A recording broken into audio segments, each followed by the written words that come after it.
봄비가 내리는 서울의 한 병원에서 이슬이가 세상에 태어났다. 그러나 그 순간은 축복이 아닌 비극의 시작이었다. 이슬이의 어머니 지미는 출산 과정에서 심한 출혈로 인해 목숨을 잃었다. 고통스러운 진통 끝에 딸의 얼굴을 단 한 번 바라보고 희미한 미소를 지은 후 지미는 조용히 숨을 거두었다.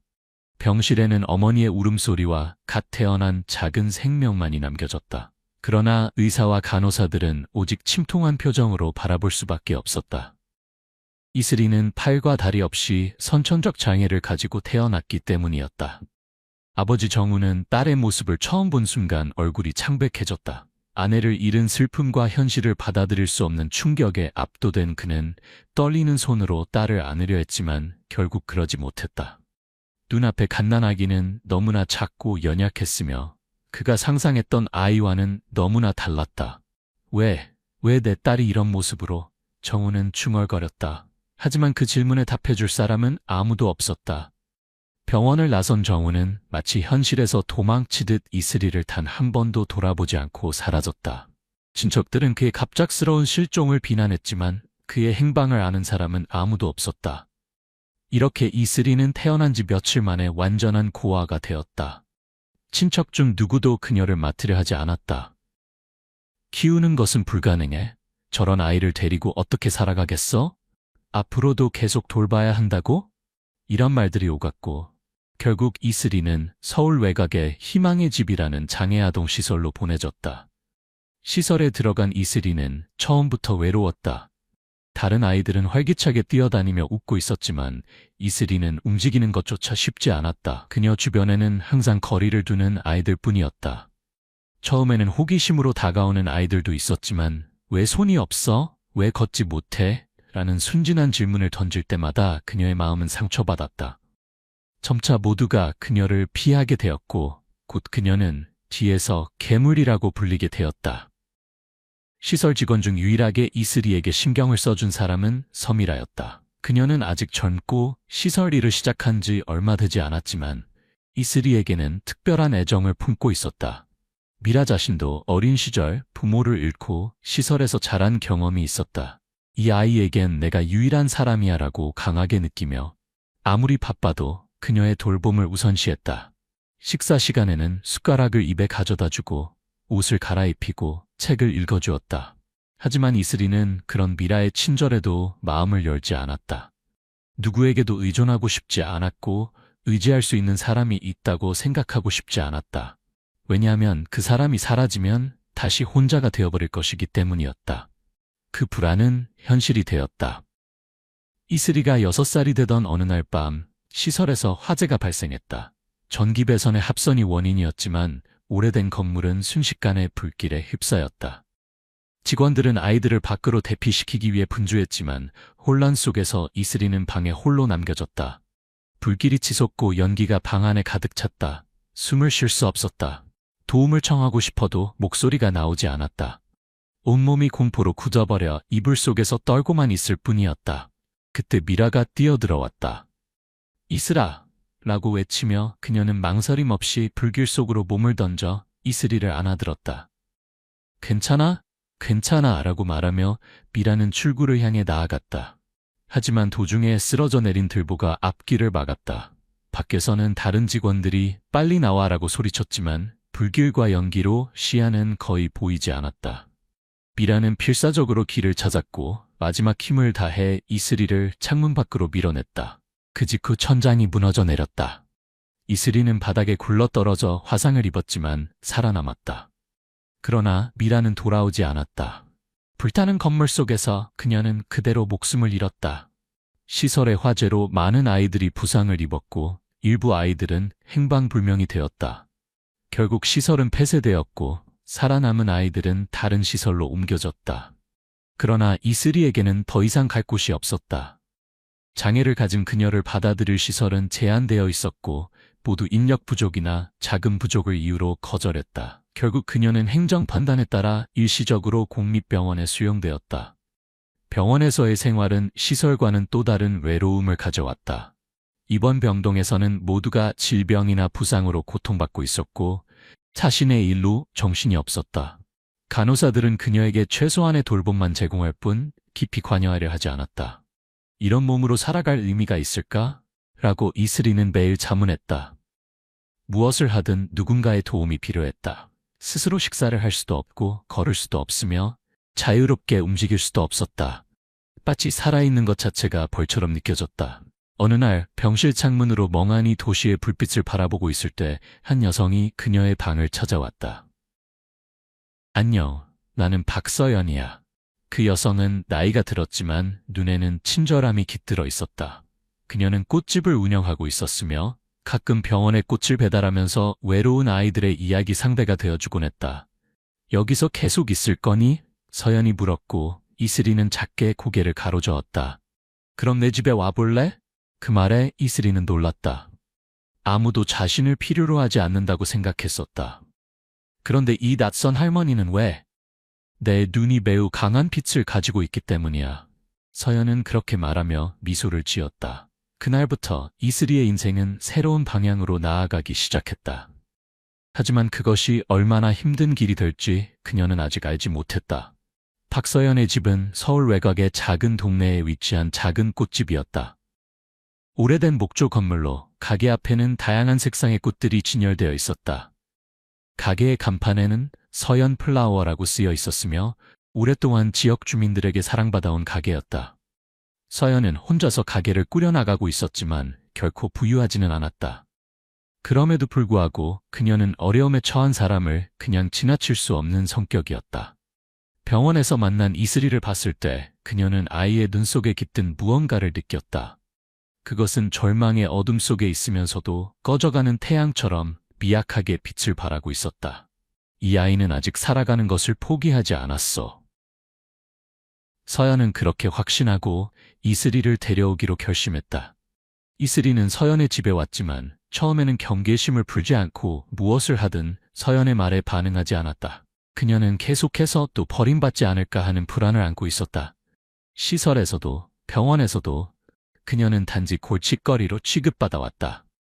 누군가에게 의존하면 그 사람이 사라졌을 때 다시 깊이 상처받게 될 것이다. 그래서 처음부터 아무것도 기대하지 않으려 했다. 하지만 서연은 그런 이슬이의 태도에 아랑곳하지 않았다. 언제든 말하고 싶을 때 이야기해주면 돼 라고 말하며 일상생활을 함께하면서 조금씩 그녀에게 다가갔다. 아침이면 서연은 가게에 꽃을 진열하면서 이슬이에게 말을 걸었다. 오늘은 날씨가 좋구나. 햇살이 부드럽고 꽃들도 기뻐하는 것 같아. 이 하얀 장미, 희망이라는 꽃말이 있단다. 예쁘지? 이슬이는 아무 대답도 하지 않았지만 가만히 그 장미를 바라보고 있었다. 희망이라는 단어가 어딘가 먼 세계의 것처럼 느껴졌다. 하지만 그럼에도 그녀의 마음 어딘가에 그 말이 걸려 있었다. 서연은 이슬이에게 조금씩 생활의 힘을 길러주려고 생각했다.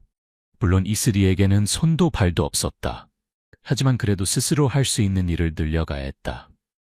이슬아, 우선 스스로 식사하는 것부터 시작해보자.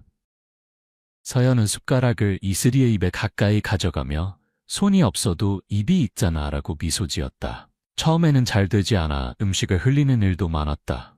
하지만 서연은 결코 화내지 않고 천천히 해도 괜찮아라며 계속 격려했다. 이슬이도 조금씩 요령을 터득해 입을 능숙하게 사용해 식사를 할 수 있게 되었다. 다음으로 서연은 이슬이에게 붓을 불고 글씨를 쓰는 연습을 시켰다. 자, 내 이름을 써보렴. 처음에는 붓이 일자로도 그어지지 않았다. 하지만 서연은 몇 번이고 다시 하게 했다. 할 수 없다고 생각하면 아무것도 시작되지 않아. 중요한 건 포기하지 않는 거야. 서연의 말에 이슬이는 조용히 고개를 끄덕였다. 그때부터 매일 그녀는 연습을 계속했다. 반년 후 그녀는 마침내 자신의 이름 이슬을 붓으로 쓸 수 있게 되었다. 서연은 그때 눈물을 머금으며 그녀를 안아주었다. 정말 잘했어. 그 말에 이슬이의 가슴이 따뜻해졌다. 바깥 세계는 가혹했다. 이웃 사람들은 이슬이를 볼 때마다 수군거렸다. 저 아이는 손발도 없는데 어떻게 살아갈까? 서연 씨도 대단해. 저런 아이를 데려오다니. 그들의 시선은 이슬이에게 날카로운 화살처럼 느껴졌다. 하지만 서연은 그런 소리에 귀를 기울이지 않았다. 다른 사람이 뭐라 하든 신경 쓸 필요 없어. 우리는 우리 방식대로 살면 돼. 서연의 말은 언제나 강하고 따뜻했다. 이슬이는 조금씩 그녀 곁에 있는 것에 안정감을 느끼기 시작했다. 어느 날 서연은 이슬이를 시장에 데려갔다. 오늘은 내게 심부름을 부탁할게 라고 말하며 꽃집에서 팔 꽃을 고르도록 부탁했다. 이 꽃들 중에 어떤 게 좋을까? 이슬이는 망설이다가 입으로 한 송이의 작은 노란 꽃을 가리켰다. 이 꽃이 좋아? 서연이 묻자 이슬이는 작게 고개를 끄덕였다. 좋은 선택이야. 이건 강인함을 의미하는 꽃이란다. 그 말에 이슬이의 얼굴에 아주 작게나마 미소가 번졌다. 이슬이는 천천히지만 서연과 함께 생활을 만들어 나갔다. 그러나 어느 사건이 그녀를 다시 절망의 끝으로 몰아넣었다. 어느 날 학교 귀갓길, 이슬이는 동네 아이들에게 둘러싸였다. 괴물, 넌 왜 살아있는 거야? 손발도 없는 게 역겨워. 언어폭력은 이슬이의 마음을 산산조각 냈다. 그녀는 소리치고 싶었지만 목소리가 나오지 않았다. 그저 눈물을 참으며 견디는 수밖에 없었다. 집에 돌아오자 서연은 즉시 알아차렸다. 무슨 일이 있었니? 이슬이는 아무 말도 하지 않았다. 하지만 서연은 부드럽게 그녀의 어깨를 안고 무슨 말을 들었든 너는 너야 라고 속삭였다. 그래도 마음의 상처는 쉽게 아물지 않았다. 그날 밤 이슬이는 혼자 생각했다. 나는 왜 태어났을까? 살아있는 의미가 있을까? 어둠 속에서 그녀는 눈물을 흘리며 잠들었다. 하지만 다음 날 아침 그녀는 서연이 만든 아침 식사 냄새에 눈을 떴다. 좋은 아침, 오늘은 특별한 날이야. 서연은 그렇게 말하며 그녀를 가게 앞으로 데려갔다. 그곳에는 수많은 꽃이 진열되어 있었다. 오늘은 네가 꽃 한 송이를 골라주길 바래. 지금 네가 가장 소중히 여기고 싶은 것을 꽃으로 표현해봐. 이슬이는 가만히 꽃들을 바라보았다. 그리고 한 송이의 꽃을 선택했다. 그것은 작은 분홍색 벚꽃이었다. 벚꽃을 골랐구나.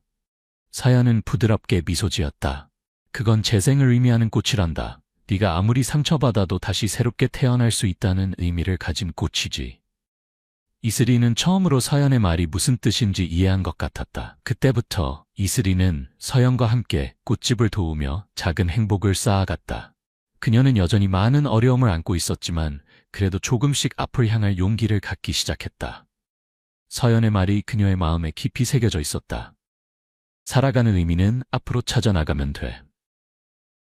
그 말을 가슴에 품고 이슬이는 천천히 자신의 인생을 걸어가기 시작했다. 박서연과 함께하는 날들은 이슬이에게 처음으로 안정감을 느낄 수 있는 시간이었다. 꽃집 일을 도울 수는 없어도 꽃향기로 가득한 가게 안에 있는 것만으로도 마음이 평안해졌다. 서연은 매일 오늘도 살아있어서 대단해 라고 이슬이에게 미소 지으며 그녀의 사소한 노력을 계속 칭찬했다. 붓을 물고 글씨 쓰는 연습을 계속하면서 처음에는 떨리던 선이 조금씩 형태를 갖추게 되었고 마침내 짧은 문장을 쓸 수도 있게 되었다. 어느 날 이슬이는 서연을 향해 고마워요 라고 쓴 종이를 보여주었다. 서연은 눈물을 머금으며 그 종이를 소중하게 안았다. 이슬아, 이게 얼마나 대단한 일인지 알아? 너는 제대로 앞으로 나아가고 있어. 하지만 행복은 오래 지속되지 않았다. 어느 날 서연이 갑자기 쓰러졌다. 처음에는 약간 어지러움만 느꼈을 뿐이야 라고 웃었지만 다음 날도 그 다음 날도 서연은 이전처럼 활기차게 움직이지 못했다. 의사에게 가보라고 해도 괜찮아, 대단한 일 아니니까 라고 말하며 듣지 않았다. 그럼에도 분명히 점점 야위어가고 안색도 나빠지고 기침할 때마다 가슴을 누르게 되었다. 어느 날 이슬이는 서연의 방에서 괴로운 신음소리를 들었다. 급히 방으로 가니 서연은 이불 위에서 작게 떨며 거칠게 숨을 쉬고 있었다. 서연 할머니. 이슬이는 필사적으로 소리쳤지만 그녀는 고통스럽게 미소 지었다. 미안해, 조금 지쳤을 뿐이야. 다음 날 아침 이웃의 도움으로 병원에 실려간 서연은 말기 폐암 진단을 받았다. 의사는 이제 오래 버티지 못할 것이라고 담담히 말했다. 이슬이는 그 말의 의미를 바로 이해하지 못했지만 서연의 손을 잡는 순간 눈물이 멈추지 않았다.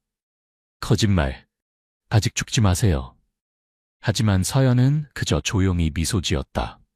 죽는 것이 두렵지 않아, 이슬아. 나는 충분히 살았으니까. 그 말이 이슬이의 마음을 찔렀다. 하지만 저는 어떻게 되는 거죠? 또 혼자가 되는 건가요? 모두가 사라져버리는 거예요? 서연은 부드럽게 그녀의 머리를 쓰다듬었다. 넌 이제 혼자가 아니야. 이미 스스로 살아갈 힘을 가지고 있잖아. 그 따뜻한 목소리에 이슬이는 소리내어 울었다. 서연은 병원 치료를 거부하고 집에서 마지막을 맞이하기로 선택했다. 난 이 꽃집에서 죽고 싶어 라고 웃으며 말했지만 날이 갈수록 약해지는 그녀를 보며 이슬이는 아무것도 할 수 없는 자신을 저주했다. 밤이 되면 서연이 숨을 쉬고 있는지 확인하면서 이슬이는 옆에서 제발 아직 죽지 말아주세요라고 기도했다. 서연은 마지막까지 이슬이에게 걱정을 끼치지 않으려고 고통을 참으며 그녀에게 미소 지어주었다. 하지만 그 미소는 날이 갈수록 희미해져 갔다. 어느 아침 이슬이가 눈을 떴을 때 서연은 조용히 숨을 거두고 없었다. 평소처럼 이슬이의 곁에서 잠자듯 떠나 있었다. 이슬이는 떨리는 입으로 서연의 얼굴을 어루만지며 고맙습니다라고 여러 번 중얼거렸다. 하지만 눈물은 멈추지 않았다. 그녀의 세계가 다시 어둠으로 물들어버린 순간이었다. 서연의 장례식은 이웃 사람들이 도와주었지만 이슬이는 아무것도 생각할 수 없이 그저 멍하니 의식을 바라보고 있었다. 화장터에서 연기가 하늘로 올라가는 것을 보았을 때 서연 할머니가 정말 떠나셨구나 라고 비로소 실감하고 무너지듯 흐느꼈다. 그녀의 세계는 다시 혼자가 되어버렸다. 꽃집은 문을 닫았고 집도 정리되어 이슬이는 갈 곳을 잃었다. 더 이상 어디에도 가고 싶지 않아 라고 생각했지만 현실은 잔인했다. 서연의 친척들이 나타나 그녀를 맞는 것을 거부했고 행정기관이 이슬이의 앞날을 결정하게 되었다. 시설로 돌아가거나 특수지원센터에 들어가는 등의 선택지가 주어졌지만 그 어느 것도 그녀에게는 지옥과 같았다. 그때 장례식에 우연히 참석했던 한 남자가 그녀의 이야기를 듣고 나섰다. 제가 맡겠습니다. 그것이 강민우와의 첫 만남이었다. 그는 의사였으며 의수족 전문가였다. 이슬이의 이야기를 듣고 이 아이는 아직 살아갈 가능성이 있다고 직감한 것이다. 이슬아, 나와 함께 가지 않을래? 그는 부드럽게 손을 내밀었다. 하지만 이슬이는 믿을 수 없었다. 또 저를 버리실 거죠? 결국 모두 똑같아요. 그러나 민우는 조용히 말했다. 난 버리지 않아. 이슬이는 반신반의하며 그의 집으로 가게 되었다. 그곳은 병원의 일부를 개조한 연구시설로 의수족을 개발하는 곳이었다. 민우는 이슬이에게 여기서 새로운 인생을 시작하자고 말했다. 너는 내 발로 걸을 수 있게 될지도 몰라. 그 말에 이슬이의 마음이 움직였다. 정말요? 민우는 진지한 눈빛으로 고개를 끄덕였다. 나는 너를 포기하지 않을 거야. 이렇게 이슬이의 새로운 인생이 시작되었다. 그러나 그것은 결코 쉬운 일이 아니었다. 새로운 환경, 새로운 인간관계, 그리고 걷는다는 새로운 도전이 기다리고 있었다. 그녀의 마음에는 아직 깊은 상처가 남아 있었지만 서연이 바라던 것을 이루어야 한다는 생각이 그녀를 지탱했다. 민우의 집에서의 생활은 이슬이에게 미지의 세계였다. 지금까지의 인생과는 완전히 다른 새로운 환경, 새로운 사람들, 새로운 가능성이 거기에 있었다. 하지만 동시에 그것은 두려움이기도 했다. 그녀는 줄곧 누군가에게 기대하는 것을 두려워했다. 기대하면 할수록 배신당했을 때의 아픔도 커질 테니까. 서연을 잃은 상처는 아직 아물지 않았고 다시 마음을 여는 것에 강한 저항감을 느꼈다. 그럼에도 민우는 이슬이에게 무리하게 무언가를 강요하지 않았다. 내 페이스대로 해. 뭔가 하고 싶은 게 생기면 말해줘 라고 말하며 그는 매일 이슬이 곁에 있었다. 민우의 집에는 그의 의수족 연구팀 멤버들이 드나들었다. 그들은 모두 이슬이에게 특별 대우를 하지 않았다. 마치 그녀가 일반 아이인 것처럼 대했다. 처음에는 그것이 낯설었다. 지금까지 어디를 가든 불쌍해? 힘들겠네라는 말을 계속 들어왔는데 여기선 아무도 그녀를 동정의 눈으로 바라보지 않는다. 오히려 너도 도와라고 말하는 일까지 있었다. 이슬이는 놀라면서도 그 새로운 분위기에 조금씩 적응해갔다. 어느 날 민우가 이슬이에게 물었다. 의족을 한번 시도해볼래? 그 말에 그녀는 숨을 들이켰다. 의족. 그것은 그녀가 지금까지 꿈에서조차 본 적 없는 것이었다. 걷는 것조차 포기했었다. 태어날 때부터 다리가 없는 자신이 의족을 달았다고 해서 정말로 걸을 수 있을까? 그런 의문과 불안이 머릿속을 맴돌았다. 하지만 민우는 조용히 말했다. 중요한 건 한 걸음 내딛는 거야. 그 말은 서연이 자주 하던 말과 비슷했다. 이슬이는 두려움 속에서도 해보고 싶어요라고 희미하게 대답했다. 의족을 장착하는 것은 상상 이상으로 힘들었다. 먼저 다리를 지지하기 위한 기구를 장착하고 그 위에 인공의족을 부착한다. 낯선 감각에 이질감을 느꼈지만 민우는 친절하게 지도해 주었다. 서두르지 마. 우선은 서는 것부터 시작하자. 부축받으며 이슬이는 천천히 일어섰다. 의족이 바닥에 닿는 감각은 신선했지만 동시에 무섭기도 했다. 저 정말 걸을 수 있을까요? 그녀가 불안하게 묻자 민우는 힘차게 고개를 끄덕였다. 걸을 수 있어. 네가 포기하지 않는 한. 그 말에 이슬이는 눈을 감고 깊이 숨을 들이마셨다. 그리고 첫 걸음을 내디디려 했다. 하지만 다음 순간 그녀의 몸은 균형을 잃고 바닥에 넘어졌다. 통증이 밀려왔지만 그보다 충격이 더 컸다. 역시 안 돼요. 저는 걸을 수 없어요. 절망감이 밀려와 눈에서 눈물이 흐를 것 같았다. 하지만 민우는 아무 말도 하지 않고 그저 조용히 그녀를 바라보고 있었다. 그리고 이슬이가 진정되기를 기다린 후 천천히 말했다. 처음부터 잘하는 사람은 없어. 넘어지는 건 당연해. 문제는 넘어진 후 어떻게 하느냐야. 그 말에 이슬이는 주먹을 꽉 쥐었다. 서연이 살아있다면 같은 말을 했을 것이다. 다시 한번 해보자. 그렇게 다짐하고 그녀는 다시 일어섰다. 그 후 이슬이는 수없이 넘어지면서도 조금씩 걷는 연습을 계속했다. 처음에는 지지대 없이는 서 있는 것조차 힘들었지만 점차 자신의 힘으로 균형을 잡을 수 있게 되었다. 그리고 마침내 그녀는 자신의 발로 몇 걸음 걷는 데 성공했다. 그 순간 그녀의 눈에서 눈물이 흘렀다. 해냈어요. 저 걸었어요. 민우는 미소 지으며 잘했어라고 그녀의 머리를 쓰다듬었다. 주변의 연구원들도 박수를 보냈고 그 자리는 따뜻한 분위기에 쌓였다. 이슬이에게 그것은 인생에서 처음으로 자신의 발로 선 순간이었다. 의족에 익숙해지자 다음은 의수에 관한 이야기가 나왔다. 민우는 내게 맞는 의수를 만들어줄게라고 말하며 이슬이를 위한 특별한 디자인을 고안했다. 그것은 일반적인 의수와는 다른 특별한 센서가 내장된 최신의 의수였다. 시제품을 장착하고 이슬이는 천천히 손가락을 움직여 보았다. 어색하지만 확실히 움직인다. 굉장해요. 그녀의 눈이 빛났다. 손이 있다는 것만으로도 세상이 바뀐 것 같았다. 그러던 어느 날 민우는 이슬이에게 그림을 그려보지 않겠느냐고 제안했다. 그녀는 놀랐지만 곧 수긍했다. 한때 서연과 함께 붓을 물고 글자 쓰는 연습을 했던 것처럼 이번에는 의수를 사용해 무언가를 그려보기로 마음먹었다. 처음에는 선이 삐뚤삐뚤했지만 여러 번 도전하면서 점점 형태를 갖추어갔다. 그리고 어느 날 이슬이는 한 장의 그림을 완성했다. 그것은 한 송이의 붓꽃이었다. 서연 할머니 보고 계신가요? 그녀는 그렇게 중얼거리며 그림을 살짝 품에 안았다. 민우는 그 그림을 보고 이슬이에게 제안을 했다. 전국 장애인 예술 콘테스트에 출품해 볼 생각 있어? 이슬이는 놀랐다. 그런 건 저에겐 무리예요. 하지만 민우는 고개를 저었다. 내 그림에는 힘이 있어. 내가 살아온 증거가 거기 있어. 그 말에 이슬이는 잠시 생각에 잠겼다. 그리고 작게 고개를 끄덕였다. 해볼게요. 이렇게 그녀의 그림은 전국 콘테스트에 출품되었다. 결과가 나올 때까지 그녀는 불안과 기대 사이에서 오락가락했다. 그리고 몇 주 후 민우가 봉투를 들고 왔다. 이슬아, 결과가 나왔어. 이슬이는 숨을 들이켰다. 봉투를 열자 그 안에는 대상이라는 글자가 있었다. 거짓말. 그녀는 떨리는 목소리로 중얼거렸다. 제가 대상이라고요? 믿을 수가 없어요. 하지만 그것은 현실이었다.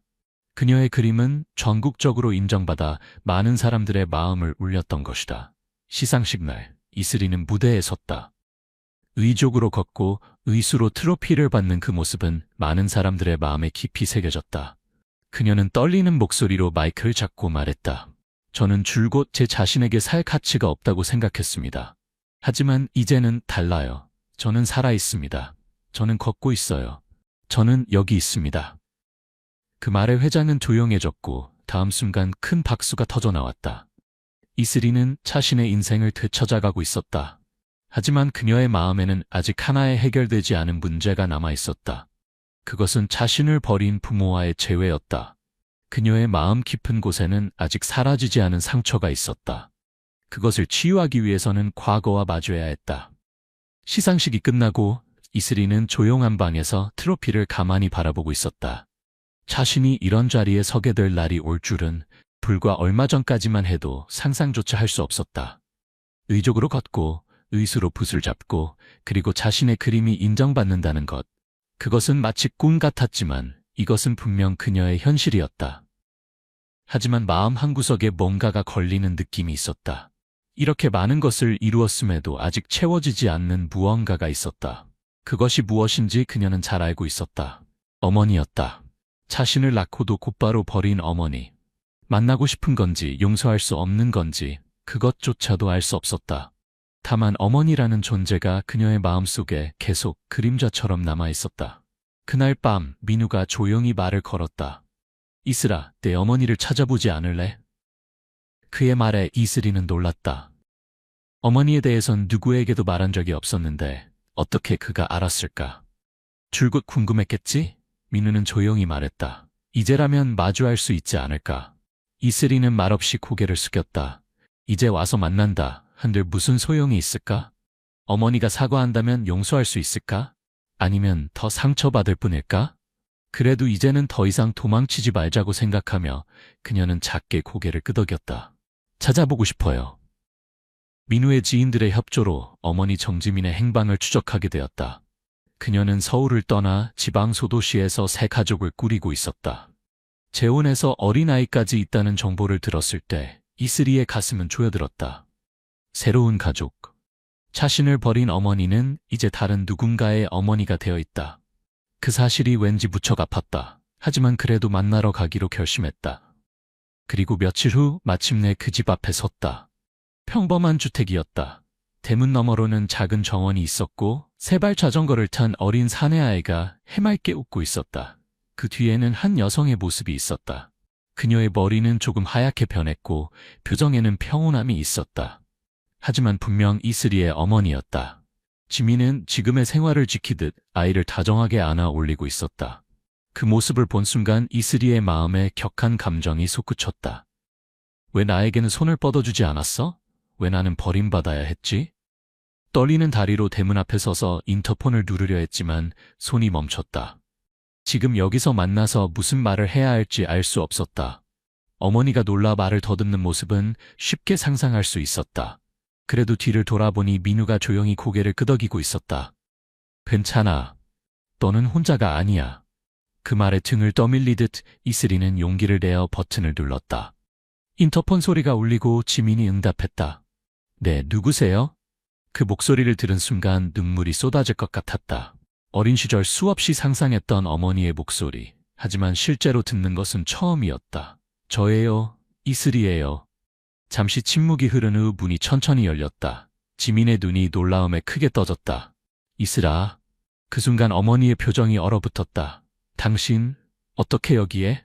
지민은 한동안 말을 잃었다. 그리고 천천히 입을 열었다. 어떻게 여기를? 그 말에 이슬이는 마음속으로 무수히 되뇌었다. 어떻게? 그건 제가 묻고 싶은 말이에요. 그렇게 생각했지만 분노보다 먼저 눈물이 흘렀다. 어머니는 계속 저를 찾고 계셨나요? 그 질문에 지민은 눈을 내리깔았다. 그리고 작게 고개를 가로저었다. 미안해.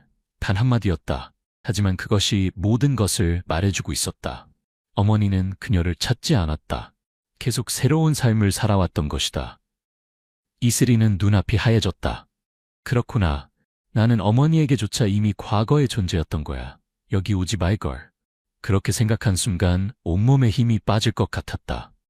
하지만 다음 순간 지민이 눈물을 흘리기 시작했다. 계속 두려웠어. 그때 난 너를 사랑할 자신이 없었어. 나는 약했어. 미안해. 그녀의 목소리는 떨리고 있었다. 이슬이는 아무 말도 할 수 없었다. 용서하고 싶은 마음과 용서할 수 없는 마음이 뒤섞였다. 제가 태어난 것을 후회하세요? 그 물음에 지민은 즉시 고개를 저었다. 아니, 후회 같은 건 하지 않아. 단지 두려웠어. 난 내게 아무것도 해줄 수 없는 어머니였을 뿐이야. 침묵이 흘렀다. 민우는 조용히 뒤에서 지켜보고 있었다. 이슬이는 천천히 입을 열었다. 저는 살아있어요. 버림받았지만 저는 살아있어요. 의족으로 서서 의수를 움직이며 그녀는 있는 힘껏 말을 이어갔다. 저는 누구의 도움 없이는 살아갈 수 없었어요. 하지만 그래도 여기까지 왔어요. 어머니는 저를 버렸지만 저는 버려진 인생을 제 스스로 만들어 왔어요. 지민은 무너지듯 울기 시작했다. 정말 미안해, 이슬아. 이슬이는 그 눈물을 보며 마지막 질문을 던졌다. 지금부터라도 제 어머니가 되어주실 수 있나요? 그 말에 지민은 강하게 고개를 끄덕였다. 물론이지. 그 순간 이슬이는 천천히 앞으로 나아가 어머니의 품에 안겼다. 지민은 떨리는 손으로 그녀를 안아주었고 두 사람은 소리내어 울었다. 긴 세월을 지나 마침내 모녀는 다시 이어졌다. 그 후 이슬이는 지민과 정기적으로 만나게 되었다. 완전히 용서한 것은 아니었지만 조금씩 어머니와 딸의 시간을 되찾아갔다. 이슬이는 결심했다. 저는 서연 할머니가 가르쳐 주신 대로 살아갈 거예요. 저는 걸을 것이고 그림을 그릴 것이고 세상에 제 존재를 더 알릴 거예요. 그녀는 이후 전문 화가로서 활동을 시작했다. 자신의 경험을 그림에 담아 많은 사람들에게 희망을 전달했다. 그리고 어느 날 그녀는 한 그림의 제목을 아픔 속의 희망이라고 이름지었다. 그 그림은 그녀가 걸어온 인생 그 자체였다. 과거는 바꿀 수 없지만 미래는 바꿀 수 있어요. 이슬이는 그것을 몸소 증명했다. 그녀는 민우의 지원을 받아 장애를 가진 아이들을 위한 예술학교를 열었다. 희망의 손길이란 이름의 이 학교는 신체적 제약에 관계없이 예술을 통해 자신을 표현할 수 있는 공간이 되었다. 학교에 처음 온 아이들은 대부분 이슬이처럼 눈에 빛이 없었다. 버림받았다는 느낌, 세상에 혼자라는 느낌, 자신의 가치를 의심하는 마음. 이슬이는 그 모든 것을 이해했다. 여러분, 저도 여러분처럼 시작했어요. 손도 발도 없이 아무것도 할 수 없다고 생각했어요. 하지만 보세요, 지금의 저를. 그녀는 아이들에게 의수족을 사용하는 법뿐만 아니라 그 이상의 것을 가르쳤다. 자신의 가치를 믿는 법, 포기하지 않는 법, 상처를 힘으로 바꾸는 법. 시간이 흐르면서 이슬이의 이야기는 널리 알려졌고 많은 사람들에게 영감을 주었다. 그녀는 강연자로서도 활동하며 자신의 경험을 나눴다. 언론에서 그녀를 한국의 기적이라고 부르기 시작했을 때 이슬이는 그저 미소 지었다. 기적이 아니에요. 그저 포기하지 않은 것뿐이죠. 그녀가 30살이 되던 해 그녀는 자서전을 출간했다. 제목은 사지 없이 걷는 법이었다. 책은 베스트셀러가 되었고 많은 이들의 가슴에 희망을 심어주었다. 어느 날 이슬이는 민우와 함께 옛 시설 희망의 집 자리를 찾아갔다. 화재 이후 오랫동안 폐허로 남아있던 그곳은 이제 재건축되어 새로운 시설이 들어서 있었다. 여기서 모든 것이 시작되었죠. 이슬이는 조용히 말했다. 그곳에서 그녀는 미라를 생각했다. 자신을 구하기 위해 목숨을 바친 그 여성. 미라 선생님, 저 잘 지내고 있어요. 걱정하지 마세요. 이슬이는 그곳에 작은 기념비를 세웠다. 당신의 희생이 있었기에 제가 있습니다. 그 말과 함께 그녀가 그린 미라의 초상화가 새겨져 있었다. 민우는 그녀의 곁에 조용히 서서 말했다. 내가 얼마나 많은 사람들에게 희망을 주고 있는지 알아? 이슬이는 고개를 저었다. 저는 그저 제 인생을 살아가고 있을 뿐이에요. 서연 할머니가 가르쳐 주신 대로요. 그 말에 민우는 미소 지었다. 그게 바로 다른 사람들에게 가장 큰 희망이 되는 거야. 내가 할 수 있다면 다른 이들도 할 수 있다는 믿음을. 그녀의 어머니 지민은 점차 이슬이의 삶에 더 깊이 관여하게 되었다. 처음에는 어색하고 미안함으로 가득했지만 시간이 지나면서 진정한 모녀 관계를 쌓아갔다. 지민은 자원봉사자로 희망의 손길 학교에서 일하기 시작했고 그곳에서 많은 아이들의 어머니 역할을 했다. 이슬이가 35살이 되던 해 그녀는 국제장애인 예술 올림피아드에서 한국을 대표하게 되었다. 세계 각국의 예술가들이 모인 그 자리에서 그녀의 작품 삶의 춤은 최고상을 받았다. 시상식에서 그녀는 수상 소감을 이렇게 말했다. 저는 태어날부터 사지가 없었습니다. 하지만 그것이 제 인생의 전부는 아니었어요. 제 인생을 정의한 것은 제가 가진 것이 아니라 제가 가지지 못한 것에 대해 어떻게 대응했는가였습니다. 그녀의 말은 전 세계로 퍼져나갔고 많은 이들의 가슴에 새겨졌다. 세월이 흘러 이슬이는 중년이 되었다. 그녀의 학교 희망의 손길은 전국 각지에 지부를 두게 되었고 수많은 장애 아동들에게 새 희망을 주었다. 어느 날 민우가 그녀에게 특별한 선물을 가져왔다. 그것은 새로운 첨단 이수족이었다. 기술의 발전으로 더욱 자연스러운 움직임이 가능해진 것이다. 이건 정말 놀라워요. 이슬이는 새 의수족을 보며 감탄했다. 하지만 민우는 더 놀라운 것이 있다고 했다. 이게 다가 아니야. 이 의수족은 내 뇌파에 직접 연결돼. 내가 생각한 대로 움직일 수 있어. 처음 그 의수족을 장착했을 때 이슬이는 그것이 마치 자신의 일부인 것처럼 느껴졌다. 생각만으로 손가락이 움직이고 발걸음이 자연스러워졌다. 이것을 어린 시절의 나에게 보여줄 수 있다면 그녀는 감동에 젖어 말했다. 민우는 미소 지었다. 보여줄 필요 없어. 너는 이미 그 아이에게 더 중요한 것을 가르쳤으니까. 기술보다 더 중요한 것을. 그해 겨울, 서연이 남겨준 꽃집 자리에 이슬이는 새로운 공간을 열었다. 영원한 봄이라는 이름의 문화 공간이었다. 그곳은 장애가 있는 예술가들의 작품을 전시하고 다양한 예술 교육 프로그램을 운영하는 곳이 되었다. 개관식 날 많은 사람들이 모였다. 그녀의 어머니 지민, 오랜 친구 민우, 그리고 그녀의 학교에서 자란 제자들까지. 이슬이는 의수족을 사용해 리본을 자르며 공간을 열었다. 이 공간이 모든 이들에게 희망의 장소가 되길 바랍니다. 우리 모두는 각자의 방식으로 아름답고 각자의 방식으로 가치 있습니다. 그 말에 모두가 박수를 보냈고 많은 이들의 눈시울이 붉어졌다. 그날 밤 이슬이는 혼자 공간에 남아 창밖을 바라보았다. 눈이 내리기 시작했다.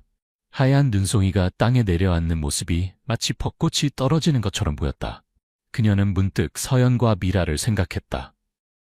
그들이 아니었다면 지금의 자신은 없었을 것이다. 그리고 자신을 버렸지만 결국 다시 만난 부모님도 모두 고마워요. 그녀는 조용히 중얼거렸다. 창가에 서서 그녀는 자신의 그림, 아픔 속의 희망을 바라보았다. 그 그림은 사지가 없는 소녀가 벚꽃나무 아래에서 미소 짓고 있는 모습을 담고 있었다. 처음엔 아무도 믿지 않았지만 그녀는 자신만의 방식으로 날개를 펼쳤다. 이슬이는 이제 자신의 이야기가 다른 이들에게 전해지길 바랐다. 그녀처럼 태어나서 절망 속에 있는 아이들에게 그들도 자신만의 인생을 만들어갈 수 있다는 희망을. 우리는 모두 각자의 방식으로 완벽해요. 아무리 상처받아도 아무리 불완전해 보여도 우리는 살아갈 가치가 있어요. 그녀는 창가에 기대어 조용히 미소 지었다. 바깥은 춥고 눈이 내렸지만 그녀의 마음속에는 영원한 봄이 찾아와 있었다. 여러 해가 지난 후 이슬이의 이름은 전설이 되었다. 그녀의 작품들은 세계 각국의 미술관에 전시되었고 그녀의 학교 희망의 손길은 국제적인 기관으로 성장했다. 그녀가 80살이 되던 해 젊은 기자가 인터뷰를 요청했다. 선생님의 성공 비결이 무엇인지 알고 싶습니다. 이슬이는 잠시 생각하더니 미소를 지었다. 성공? 그건 내가 생각해 본 적 없는 단어예요. 나는 그저 살아남았을 뿐이죠. 매일 조금씩 한 걸음씩. 기자는 더 물었다. 그렇다면 선생님께서 후대에 남기고 싶은 메시지가 있다면? 이슬이는 창밖을 바라보았다. 봄이 오고 있었고 벚꽃이 피기 시작했다. 사랑하세요. 자신을 그리고 타인을. 우리는 모두 불완전해요. 하지만 그 불완전함 속에서도 아름다움을 찾을 수 있어요. 내가 손발 없이도 삶을 살아갈 수 있었다면 당신도 자신의 한계를 넘어설 수 있어요. 그리고 그녀는 덧붙였다. 그리고 기억하세요. 인생에서 가장 아름다운 꽃은 종종 가장 거친 환경에서 피어나곤 합니다. 인터뷰가 끝난 후 이슬이는 정원으로 나갔다. 거기에는 수십 년 전부터 그녀가 직접 심은 벚꽃나무가 서 있었다. 그 아래 벤치에 앉아 그녀는 자신의 인생을 돌아보았다. 버림받은 고아에서 시작해 이제는 많은 이들에게 희망을 주는 사람이 되었다. 그 여정은 결코 쉽지 않았지만 그 모든 고통과 어려움이 그녀를 오늘의 이슬이로 만들었다. 서연 할머니, 미라 선생님 보고 계신가요? 저 잘하고 있죠? 벚꽃이 흩날리는 가운데 이슬이는 평화로운 미소를 지었다. 그녀의 인생은 아픔으로 시작했지만 결국 희망의 이야기가 되었다. 그리고 그 이야기는 영원히 계속될 것이다. 마치 봄이 항상 다시 오는 것처럼 서울의 봄은 언제나 아름답다. 벚꽃이 흩날리고 사람들의 얼굴에는 미소가 가득했다. 그러나 77세의 김도연 회장에게 봄은 그저 또 다른 계절일 뿐이었다. 수십 년간 비즈니스 세계에서 성공을 거두며 쌓아온 냉철함은 그의 얼굴에 깊은 주름을 새겨놓았다. 하지만 오늘은 조금 달랐다. 김도연은 자신의 재단이 후원하는 초등학교를 방문하기 위해 검은색 리무진에서 내렸다. 회장님, 이쪽으로 오십시오. 젊은 비서가 공손히 안내했다. 김도연은 학교 정문을 지나며 잠시 발걸음을 멈췄다. 교정에서 뛰어노는 아이들의 모습이 그의 시선을 사로잡았다. 까르르 웃으며 뛰어다니는 아이들, 크고 작은 꿈을 안고 서로를 밀치며 놀고 있는 모습이 그의 굳은 표정을 잠시 풀어주었다. 아이들은 언제 봐도 좋네요. 도연이 중얼거렸다. 교장 선생님의 안내를 받으며 학교를 둘러보던 중 한 교실 앞에서 그는 걸음을 멈췄다. 3학년 교실이었다. 담임 선생님이 밝은 미소로 그를 맞이했고 아이들은 호기심 가득한 눈으로 그를 쳐다보았다. 안녕하세요, 할아버지.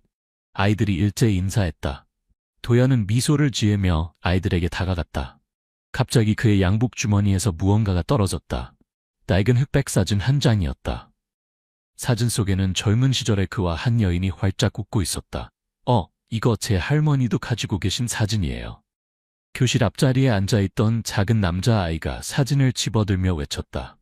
아이의 이름표에는 정우진이라고 적혀 있었다. 도연의 얼굴이 순간 굳었다. 그의 심장이 빠르게 뛰기 시작했다. 내 할머니가 이 사진을 가지고 있다고? 도연의 목소리가 미세하게 떨렸다. 네, 똑같은 사진이에요. 할머니 방에서 봤어요. 할머니가 소중히 간직하고 계신데요. 우진의 순수한 눈빛에 도연은 말을 잇지 못했다. 그의 마음속에서 오래전 묻어두었던 기억들이 물밀듯이 밀려왔다. 사진 속 젊은 여인의 얼굴, 그녀의 미소, 그리고 그들이 함께했던 시간들. 회장님, 다음 일정이 있습니다. 비서의 목소리에 도연은 현실로 돌아왔다. 그는 우진에게서 사진을 조심스럽게 받아들었다. 고마워, 얘야. 그리고는 주머니에 사진을 넣으며 교실을 나섰다. 하지만 그의 마음속에는 이미 돌이킬 수 없는 변화가 일어나고 있었다. 오래전 잃어버렸다고 생각했던 누군가를 다시 찾을 수 있을지도 모른다는 희망이 40년 만에 피어나고 있었다. 도연은 그날 밤 늦게까지 잠들지 못했다. 강남의 고급 펜트하우스 거실에 앉아 그는 낡은 사진을 들여다보고 있었다. 은은한 조명 아래서 사진 속 젊은 여인의 얼굴이 그의 마음을 흔들어 놓았다. 윤서야? 그가 중얼거렸다. 40년 전 서울대학교 캠퍼스. 도연과 윤서는 서로에게 빠져 있었다. 도연은 재벌 3세였고 윤서는 시골에서 상경한 장학생이었다. 그들의 사랑은 순수했지만 도연의 가족들은 그들의 관계를 완강히 반대했다. 아버지, 제발 윤서를 인정해 주세요. 도연이 간곡히 부탁했던 날이 떠올랐다. 안 된다. 네가 그런 집안의 여자와 결혼하면 우리 가문은 끝장이다. 아버지의 분노에 찬 목소리가 귓가에 맴돌았다. 도연은 깊은 한숨을 내쉬며 소파에 등을 기댔다. 그는 윤서와의 마지막 순간을 떠올렸다. 한강 공원에서 그들은 서로를 마주보고 있었다. 도연 씨, 당신 가족들이 나를 얼마나 무시하는지 알아요. 나는 더 이상 견딜 수 없어요. 윤서야, 조금만 더 기다려줘. 내가 꼭 설득해. 하지만 윤서는 고개를 저었다. 그녀의 눈에는 결연함이 깃들어 있었다. 미안해요, 도연 씨. 나 떠나기로 했어요. 그날 이후 윤서는 그의 인생에서 사라졌다. 도연은 그녀를 찾으려 했지만 가족들의 압박과 회사 일에 치여 점점 그녀를 잊어갔다. 그리고 결국 가문의 기대에 부응하는 결혼을 하게 되었다. 내가 왜 그때 더 노력하지 않았을까? 도연은 후회에 잠겼다. 그때 우진의 목소리가 떠올랐다. 제 할머니도 가지고 계신 사진이에요. 도연의 눈이 번쩍 떴다. 혹시 윤서가 아직 서울에 살고 있는 걸까? 그는 서둘러 일어나 비서에게 전화를 걸었다. 정우진이라는 학생의 가정 정보를 알아봐. 특히 할머니에 대해 자세히 조사해. 전화를 끊은 후 도연은 창밖을 바라보았다. 서울의 밤 풍경이 그의 눈앞에 펼쳐져 있었다. 40년 만에 다시 피어오른 희망에 그의 가슴이 뛰기 시작했다. 윤서야, 이번엔 꼭 널 찾아내고 말겠어. 다음날 아침, 도연은 평소보다 일찍 일어났다. 그는 오랜만에 설레는 마음으로 옷을 골랐다. 오늘은 다시 그 초등학교를 방문하기로 한 날이었다. 회장님, 준비되셨습니까? 비서가 물었다. 그래, 가자. 도연은 책 몇 권을 들고 차에 올랐다. 학교에 도착하자 도연은 주변을 둘러보았다. 우진을 찾는 눈치였다. 회장님, 도서 기증식은 이쪽입니다. 교장이 안내했다. 도연은 의례적인 행사를 마친 후 조용히 교정으로 나왔다. 봄 햇살이 따스하게 내리쬐는 운동장에서 아이들이 뛰어노는 모습이 보였다. 그 중에서 우진을 찾으려 애쓰고 있을 때였다. 할아버지, 우진의 목소리에 도연은 돌아섰다. 작은 소년이 그에게 달려오고 있었다. 그의 얼굴에는 환한 미소가 가득했다. 안녕, 우진아. 도연이 미소 지었다. 할아버지, 어제 그 사진 기억나세요? 도연의 심장이 빠르게 뛰기 시작했다. 그래, 기억나지. 제가 할머니께 여쭤봤어요. 근데 할머니가 슬픈 표정을 지으셨어요. 도연은 잠시 말을 잃었다. 그의 마음속에서 희망과 두려움이 교차했다. 윤서가 아직도 그 사진을 가지고 있다는 사실이 그를 설레게 했지만 동시에 그녀의 슬픈 표정이 마음을 무겁게 했다. 우진아, 혹시 내가 내 할머니를 만나볼 수 있을까? 우진은 고개를 갸웃거렸다. 할머니가 모르는 사람은 안 만나세요. 할머니가 요즘 많이 아프세요. 도연의 표정이 어두워졌다. 윤서가 아프다는 말에 가슴이 철렁 내려앉았다. 그래도 꼭 만나고 싶구나. 내 할머니께 드릴 말씀이 있어. 우진은 잠시 생각에 잠겼다가 말했다. 그럼 이렇게 해요. 제가 할머니한테 물어볼게요. 할아버지가 만나고 싶어 하신다고요? 도연은 깊은 숨을 내쉬었다. 고마워, 우진아. 그리고 내 연락처 할머니께 꼭 전해줄 수 있겠니? 우진은 고개를 끄덕이며 명함을 받아들었다. 네, 꼭 전해드릴게요. 도연은 우진이 뛰어가는 모습을 지켜보았다. 40년 만에 윤서를 다시 만날 수 있을까? 그녀는 어떤 삶을 살아왔을까? 그리고 왜 그토록 슬퍼했을까? 봄바람이 도연의 머리카락을 살랑거렸다. 그는 하늘을 올려다보며 중얼거렸다. 윤서야, 이번에는 널 놓치지 않을게. 우리의 인연이 아직 끝나지 않았길 바래. 우진은 학교를 마치고 집으로 돌아왔다. 그의 할머니 박윤서는 작은 아파트의 거실에서 뜨개질을 하고 있었다. 그녀의 얼굴은 세월의 흔적이 깊게 패여 있었지만 여전히 고운 미소를 간직하고 있었다. 할머니, 오늘 학교에서 그 할아버지 또 봤어요. 우진이 가방을 내려놓고 할머니 곁으로 다가갔다. 윤서의 손이 잠시 멈췄다. 어떤 할아버지? 어제 사진 이야기했던 그 할아버지요. 할머니를 만나고 싶어 하셨어요. 윤서의 얼굴이 창백해졌다. 그녀의 손에서 뜨개질 바늘이 떨어졌다. 우진아, 그 할아버지가 뭐라고 하니? 우진은 주머니에서 명함을 꺼냈다. 이거 주셨어요. 할머니께 꼭 연락해달라고 하셨어요. 윤서는 떨리는 손으로 명함을 받아들었다. 김도연이라는 이름을 보는 순간 그녀의 눈에 눈물이 고였다. 할머니, 울어요? 우진이 걱정스럽게 물었다. 윤서는 눈물을 훔치며 미소 지었다. 아니야, 우진아. 그냥 옛날 생각이 나서 그래. 그날 밤, 윤서는 잠을 이루지 못했다. 서랍에서 오래된 사진첩을 꺼내 펼쳤다. 그 안에는 우진이 본 것과 같은 사진이 있었다. 젊은 시절의 윤서와 도연이 함께 찍은 사진이었다. 도연 씨. 윤서는 사진을 어루만졌다.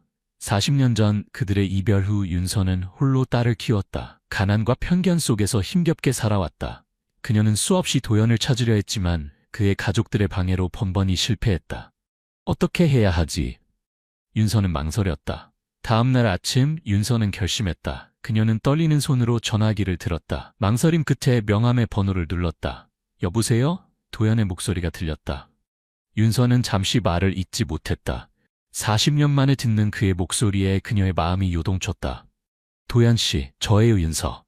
전화기 너머로 긴 침묵이 이어졌다. 그리고 도연의 떨리는 목소리가 들렸다.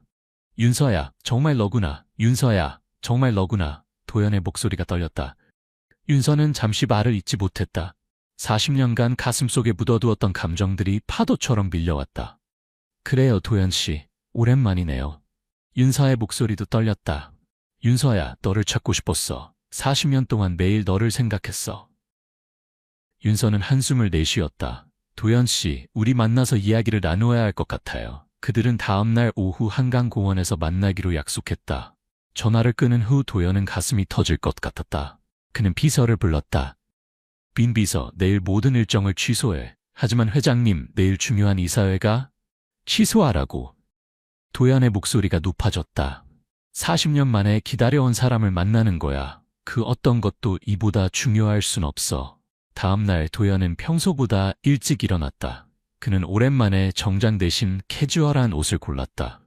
거울 앞에 선 그의 모습은 마치 첫 데이트를 앞둔 청년 같았다. 한강공원에 도착한 도연은 긴장된 마음으로 주변을 둘러보았다.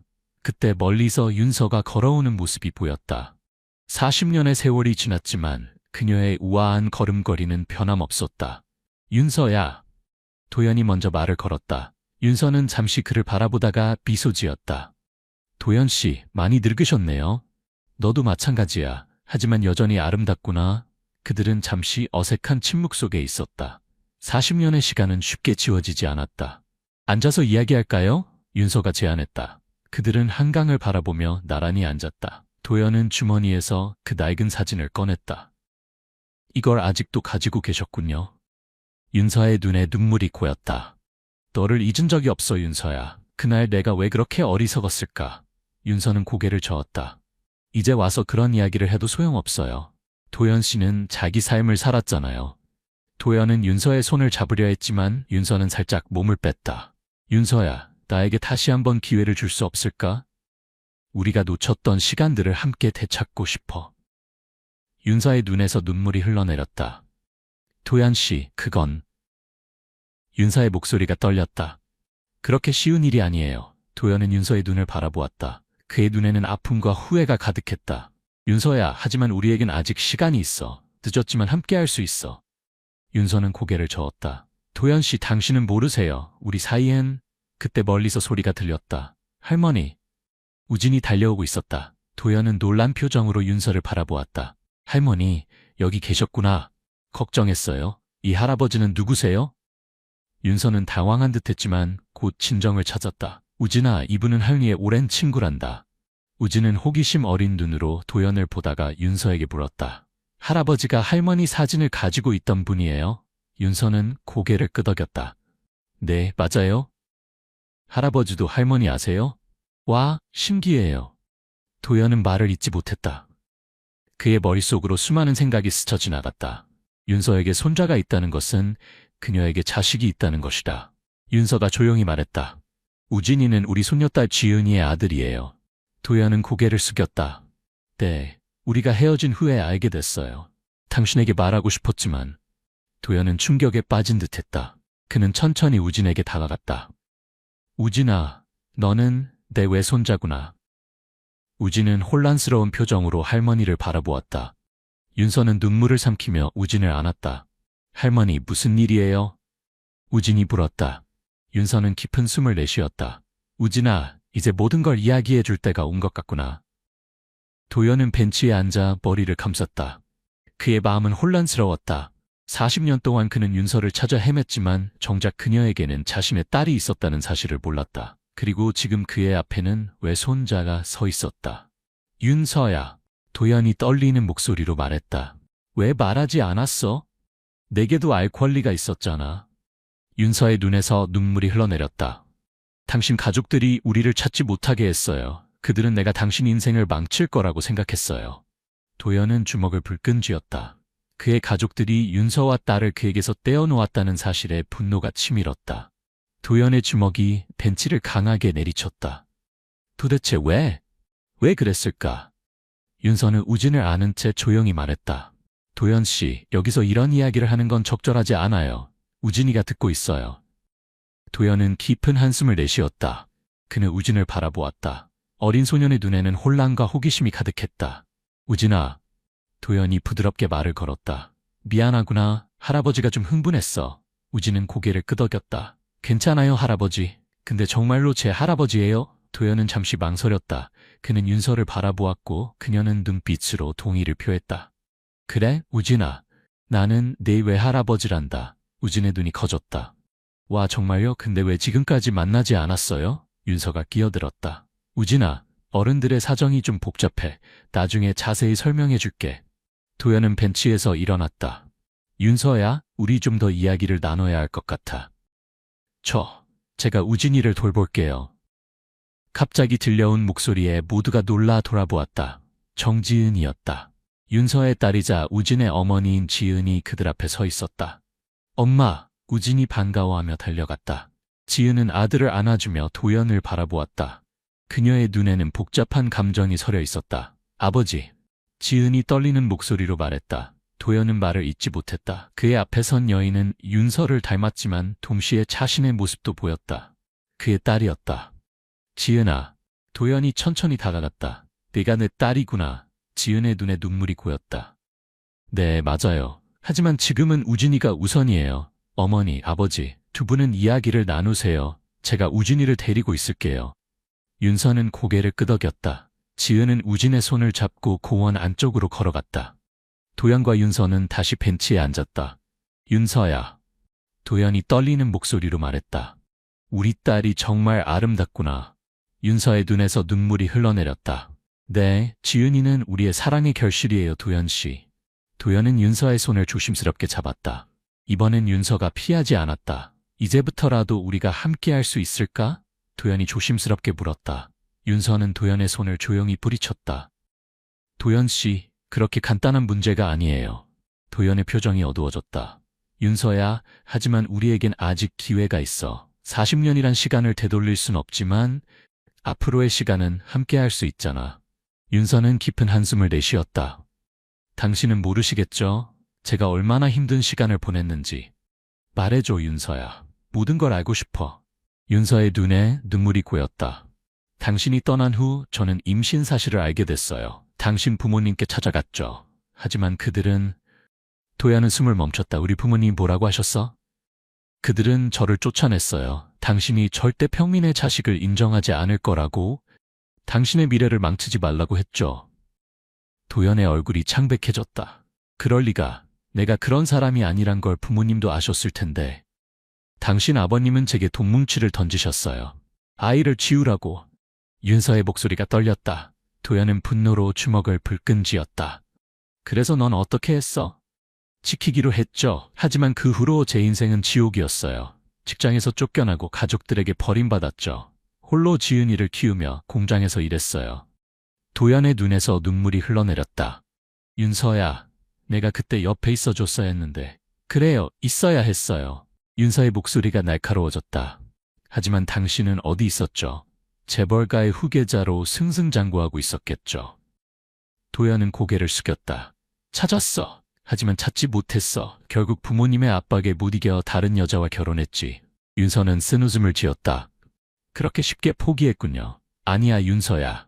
난 단 한 번도 너를 잊은 적이 없어. 도연이 간절히 말했다. 두 사람 사이에 무거운 침묵이 흘렀다. 멀리서 우진의 웃음소리가 들려왔다. 이제 어떻게 해야 할까요, 도연 씨? 윤서가 물었다. 도연은 결연한 표정으로 말했다. 우리 가족을 위해 싸울 거야. 늦었지만 내가 해야 할 일을 하겠어. 도연의 결연한 말에 윤서는 잠시 말을 잃었다. 그의 눈에서 진심을 읽을 수 있었지만 40년의 세월은 쉽게 지워질 수 없었다. 도연 씨, 말씀은 고맙지만. 윤서가 망설이며 말했다. 그때 지은과 우진이 돌아왔다. 지은의 표정이 심각해 보였다. 어머니, 아버지. 지은이 조심스럽게 말을 꺼냈다. 우진이에게 모든 걸 설명해드렸어요. 우진은 큰 눈으로 도연을 바라보았다. 할아버지, 정말 우리 가족이에요? 도연은 가슴이 먹먹해졌다. 그는 천천히 우진에게 다가가 무릎을 꿇었다. 그래, 우진아. 나는 네 외할아버지란다. 미안해. 이제야 나타나서. 우진은 잠시 도연을 바라보다 갑자기 그를 껴안았다. 괜찮아요, 할아버지. 이제 우리 함께 살 수 있어요? 도연은 눈물을 참으며 우진을 안아주었다. 그래, 꼭 그렇게 될 거야. 윤서와 지은은 이 모습을 지켜보며 눈물을 흘렸다. 지은이 윤서에게 속삭였다. 어머니, 이제 용서해 주세요. 아버지도 많이 후회하고 계신 것 같아요. 윤서는 고개를 저었다. 쉽지 않아, 지은아. 너도 알지 않니? 우리가 얼마나 힘들게 살았는지. 도연이 일어나 윤서에게 다가왔다. 윤서야, 나도 알아. 내가 얼마나 큰 잘못을 했는지. 하지만 이제부터라도 모든 걸 바로잡고 싶어. 어떻게 해요? 윤서가 물었다. 도연은 단호한 목소리로 대답했다. 먼저 우리 부모님을 찾아가겠어. 진실을 밝히고 그들이 저지른 잘못에 대해 책임을 물을 거야. 지은이 걱정스러운 표정을 지었다. 아버지, 그러시면 회사는 어떻게 돼요? 도연은 결연한 표정으로 말했다. 사업보다 더 중요한 게 있다는 걸 이제야 깨달았어. 그건 바로 가족이야. 윤서의 눈에 다시 눈물이 고였다. 도연의 진심 어린 말에 그녀의 마음의 벽이 조금씩 허물어지고 있었다. 도연 씨. 윤서가 떨리는 목소리로 말했다. 정말 그렇게 하실 수 있나요? 도연은 윤서의 손을 조심스럽게 잡았다. 할 수 있어, 윤서야. 우리 함께 이 상처를 치유해 나가자. 늦었지만 우리 가족이 다시 하나가 될 수 있도록. 우진이 갑자기 외쳤다. 와, 이제 진짜 가족이 되는 거예요? 모두가 우진을 바라보며 미소 지었다. 그의 순수한 기쁨이 이 복잡한 상황에 작은 희망의 빛을 비추고 있었다. 다음 날 아침, 도연은 자신의 호화로운 펜트하우스에서 일어났다. 그의 눈에는 결연한 의지가 서려 있었다. 오늘은 그의 인생을 바꿀 중요한 날이었다. 민 비서, 오늘 모든 일정을 취소해주게. 도연이 전화로 지시했다. 하지만 회장님, 오늘 중요한 이사회가, 그건 부회장에게 맡기게. 나에겐 더 중요한 일이 있어. 도연은 평소와 다른 캐주얼한 옷차림으로 집을 나섰다. 그의 첫 목적지는 부모님의 집이었다. 한편 윤서의 집에서는 가족들이 아침 식사를 하고 있었다. 할머니, 오늘 할아버지 오시나요? 우진이 물었다. 윤서는 미소를 지으며 대답했다. 그러실 거야, 우진아. 지은이 걱정스러운 표정으로 말했다. 어머니, 정말 이래도 괜찮을까요? 아버지를 다시 받아들이는 게. 지은아, 윤서가 딸의 손을 잡았다. 우리 모두에게 새로운 시작이 필요할 때가 온 것 같구나. 그때 초인종 소리가 들렸다. 문을 열자 도연이 서 있었다. 그의 표정은 심각해 보였다. 윤서야, 지은아, 방금 부모님을 만나고 왔어. 모두의 시선이 도연에게 집중됐다. 어떻게 됐어요, 아버지? 지은이 조심스럽게 물었다. 도연은 깊은 한숨을 내쉬었다. 처음엔 모든 걸 부인하셨어. 하지만 내가 포기하지 않고 계속 추궁하자 결국 진실을 인정하셨지. 그래서요? 윤서가 떨리는 목소리로 물었다. 부모님께서 사과하고 싶다고 하셨어. 윤서, 지은, 그리고 우진이에게. 방 안에 잠시 침묵이 흘렀다. 도연이 다시 입을 열었다. 이제 우리 가족이 새롭게 시작할 수 있을 것 같아. 물론 쉽지 않겠지만 함께 노력한다면. 윤서의 눈에 눈물이 고였다. 40년간의 아픔이 조금씩 녹아내리는 것 같았다. 도연의 말에 모두가 깊은 침묵에 빠졌다. 그때 지은이 조용히 일어났다. 잠시만요. 그녀가 말했다. 보여드릴 게 있어요. 지은은 방으로 들어가 오래된 상자를 가지고 나왔다. 그녀는 조심스럽게 상자를 열고 낡은 일기장을 꺼냈다. 이건 제가 어렸을 때부터 쓴 일기예요. 지은이 설명했다. 아버지에 대한 제 생각과 느낌이 담겨 있어요. 도연은 놀란 표정으로 일기장을 바라보았다. 그의 손이 살짝 떨렸다. 읽어도 될까? 그가 조심스럽게 물었다. 지은은 고개를 끄덕였다. 도연은 천천히 일기장을 펼쳤다. 아빠, 오늘도 당신을 생각했어요. 학교에서 아버지의 날 행사가 있었는데 저만 아빠가 없어서 슬펐어요. 하지만 언젠가 아빠를 만날 수 있을 거라고 믿어요. 도연의 눈에서 눈물이 흘러내렸다. 그는 계속해서 페이지를 넘겼다. 오늘 길에서 한 아저씨를 봤어요. 그 아저씨가 아빠 같아 보여서 뒤따라가려고 했는데 엄마가 말렸어요. 아빠, 정말 우리를 찾고 계신가요? 윤서도 눈물을 참지 못했다. 우진은 할머니를 꼭 안아주었다. 도연은 마지막 페이지를 읽었다. 아빠, 이제 저는 다 컸어요. 그리고 엄마의 이야기를 들었어요. 아빠가 우리를 버린 게 아니라는 걸 알게 됐어요. 언젠가 우리가 만날 수 있다면 꼭 말하고 싶어요. 당신을 이해한다고, 그리고 사랑한다고. 도연은 일기장을 조심스럽게 덮었다. 그의 눈에는 후회와 사랑이 가득했다. 지은아, 미안하다. 곁에 있어주지 못해서. 지은은 아버지를 꼭 안았다. 이제 다 지나간 일이에요. 아버지에겐 아직 미래가 있잖아요. 윤서는 이 모습을 지켜보며 작은 미소를 지었다. 40년의 시간이 한순간에 녹아내리는 것 같았다. 일기장을 읽은 도연은 눈물을 닦으며 윤서를 바라보았다. 윤서야, 나의 어리석음을 용서해 줄 수 있겠니? 그의 목소리가 떨렸다. 윤서는 잠시 망설이다 고개를 끄덕였다. 시간이 좀 걸리겠지만 우리 모두를 위해 노력해 볼게요. 우진이 갑자기 손을 들었다. 저는 할아버지랑 더 많은 시간을 보내고 싶어요. 모두가 우진의 순수한 말에 미소 지었다. 도연은 손자에게 다가가 안아주었다. 그래, 우진아, 할아버지가 지금까지 못해준 것들을 다 해줄게. 다음 날부터 도연은 자주 윤서의 집을 방문했다. 그는 우진에게 바둑을 가르치고 지은과 함께 산책을 하며 오랜 시간 이야기를 나누었다. 한 달이 지났을 때 도연은 가족들을 자신의 회사로 초대했다. 여러분, 내가 중요한 결정을 내렸어요. 도연이 말했다. 나는 회사의 상당 부분을 자선재단으로 전환하려고 해. 특히 한부모 가정을 돕는 데 초점을 맞출 거야. 지은의 눈이 커졌다. 아버지, 정말인가요? 도연은 고개를 끄덕였다. 그래, 이건 내가 과거의 잘못을 조금이나마 만회할 수 있는 방법이라고 생각해.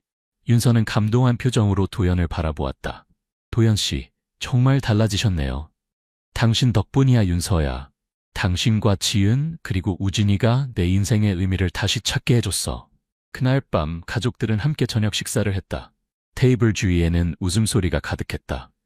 40년의 시간이 만들어낸 상처들이 치유되고 있었다. 할머니, 할아버지, 우진이 갑자기 외쳤다. 우리 이제 진짜 가족이 된 거예요? 도연은 손자를 바라보며 미소 지었다. 그래, 우진아, 우리는 이제 진정한 가족이야. 윤서와 지은도 동의하는 표정을 지었다.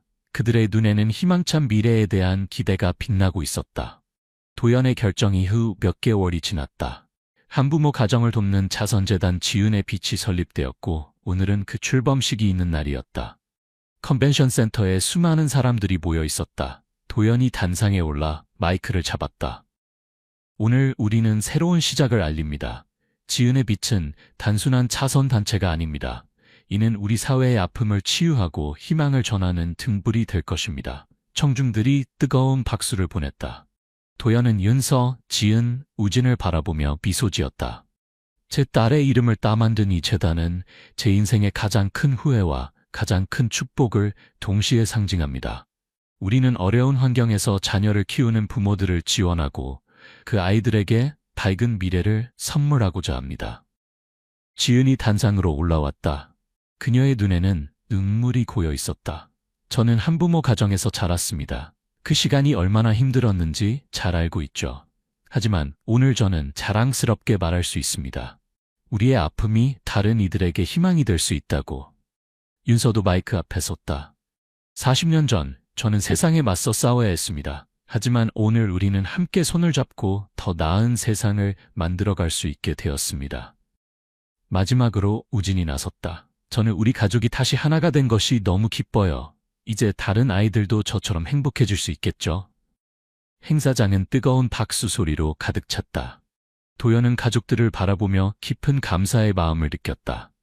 그날 밤 가족들은 한강공원에 모였다. 밤하늘의 별들이 그들의 새로운 시작을 축복하는 듯했다. 도연은 윤서의 손을 잡았다. 고마워 윤서야. 내 덕분에 내가 다시 태어날 수 있었어. 윤서는 미소 지었다. 우리 모두 새롭게 시작한 거예요, 도연 씨. 지은의 빛 재단 출범 후 1년이 지났다. 도연의 가족은 더욱 돈독해졌고 재단의 활동도 점점 확대되어 갔다. 그러나 아직 해결되지 않은 문제가 하나 남아 있었다. 어느 날 아침 도연이 윤서에게 조심스럽게 말을 꺼냈다. 윤서야, 우리 부모님을 만나보는 게 어떨까? 윤서의 표정이 굳어졌다. 도연 씨, 그분들이 우리에게 한 일을 잊으셨나요? 도연은 깊은 한숨을 내쉬었다. 잊은 게 아니야. 하지만 그분들도 많이 후회하고 계셔. 용서까지는 아니더라도 대화의 기회는 줘야 하지 않을까? 지은이 끼어들었다. 어머니, 저도 외할아버지, 외할머니를 한번 뵙고 싶어요. 윤서는 잠시 생각에 잠겼다. 그녀의 마음속에서는 오랜 분노와 새로운 시작에 대한 희망이 충돌하고 있었다. 알겠어요. 윤서가 마침내 입을 열었다. 한번 만나보죠. 다음 주 일요일, 도연의 부모님 집에서 가족들이 모였다. 처음에는 어색한 침묵이 감돌았다. 도연의 아버지가 먼저 입을 열었다. 윤서 씨, 지은아, 정말 미안하다. 우리의 어리석은 판단이 여러분에게 큰 상처를 줬구나. 도연의 어머니도 눈물을 흘리며 사과했다. 용서받기 어려운 잘못인 줄 알아요. 하지만 이렇게라도 사과할 기회를 주셔서 감사합니다. 윤서는 잠시 말없이 그들을 바라보았다. 그리고 천천히 입을 열었다. 40년 동안 분노와 원망으로 살아왔어요. 하지만 이제는 그 무게를 내려놓고 싶어요. 지은이 할머니의 손을 잡았다. 외할머니, 외할아버지, 저희도 새로운 시작을 하고 싶어요. 우진이 뛰어와 모두를 안았다. 우와, 이 진짜 큰 가족이 됐다. 그 순간 방 안에 무거운 공기가 서서히 풀리기 시작했다. 용서와 화해의 첫걸음을 내디딘 그들의 얼굴에는 안도와 희망이 깃들어 있었다. 해가 저물어갈 무렵 그들은 함께 정원에 나와 가족 사진을 찍었다. 도연과 윤서가 중앙에 서고 지은과 우진 그리고 도연의 부모님이 모두 함께 있는 모습이었다. 이제 진짜 가족이 된 거죠? 우진이 다시 한번 물었다. 도연은 손자의 머리를 쓰다듬으며 미소 지었다. 그래, 우진아. 우리는 이제 하나의 가족이야. 한 번도 떨어져서는 안 될 가족이. 윤서는 도연을 바라보며 따뜻한 미소를 지었다. 40년이라는 긴 시간이 흘렀지만 그들의 사랑은 여전히 그곳에 있었다. 더 깊고 더 성숙하게. 우리 함께 새로운 이야기를 시작해요, 도연 씨. 윤서가 말했다. 도연은 고개를 끄덕이며 그녀의 손을 꼭 잡았다. 그래, 윤서야. 이번에는 끝까지 함께하자. 저녁 노을이 그들 위로 붉게 물들어갔다. 마치 오랜 아픔을 씻어내고 새로운 희망을 약속하는 듯했다. 40년의 기다림 끝에 그들은 마침내 진정한 가족이 되었다.